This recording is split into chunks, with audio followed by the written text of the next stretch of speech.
Hello बच्चों, let's see the question and the question is hot concentrated sulfuric acid is a moderately strong oxidizing agent. So which of the following reaction does not show oxidizing behavior? अब हमारे पास चार reaction है बेटा, इसमें हम देखते हैं कि किस केस में आपका जो H2SO4 है वो आपका स्ट्रॉन्ग ऑक्सीडाइजिंग एजेंट का काम नहीं कर रहा है। तो चलो बेटा, जब यहाँ पर हम लोग देखेंगे, आप देखो यहाँ पर कॉपर जो है, कॉपर हमारे पास यहाँ पे 0 पे था, यहाँ पे हमारे पास कॉपर जो है उसका ऑक्सीडेशन नंबर +2 हो गया है। मतलब कॉपर का ऑक्सीडेशन नंबर बेटा आपका बड़ा है, मतलब यहाँ पर आपका H2SO4 जो है वो आपका ऑक्सीडाइजिंग एजेंट का काम कर रहा है। ऑप्शन बी की बात करते हैं बेटा, तो सल्फर यहाँ पर आपका एलिमेंटल स्टेट में है तो ये आपका 0 है। यहाँ पे सल्फर का ऑक्सीजन नंबर बेटा आपका +4 हो गया है, मतलब यहाँ पर भी ऑक्सीजन नंबर आपका बड़ा है, मतलब यहाँ पर भी आपका H2SO4 जो है वो आपका ऑक्सीडाइजिंग एजेंट का काम कर रहा है। ऐसे ही हम ऑप्शन नंबर सी की बात करते हैं बेटा, तो यहाँ पे जो आपका कार्बन है वो आपका CO2 में कन्वर्ट हो रहा है, मतलब ऑक्सीजन नंबर आपका +4 हो गया है।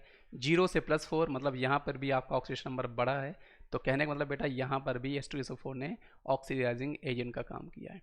अगर हम ऑप्शन नंबर डी की बात करते हैं बेटा, तो यहाँ पे जो कैल्शियम था वो यहाँ पे कैल्शियम आपका +2 है, यहाँ पे भी कैल्शियम आपका +2 है।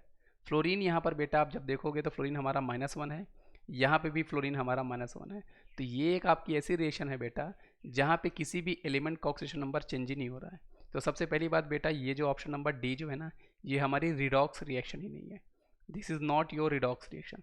और अगर आपकी बेटा ये रिडॉक्स रिएक्शन नहीं है तो यहाँ पे आपको ऑक्सीडाइजिंग बिहेवियर H2SO4 का नहीं मिलने वाला, और यही इस क्वेश्चन का हमारे पास सही जवाब हो जाएगा, क्योंकि H2SO4 ने यहाँ पर बेटा कैल्शियम का और फ्लोरीन का दोनों के ऑक्सीजन नंबर पे कोई चेंज नहीं किया है ना। तो आई होप आपको ये कौन से समझ में आएगा बेटा, इसका सही जवाब हमारे पास ऑप्शन डी था।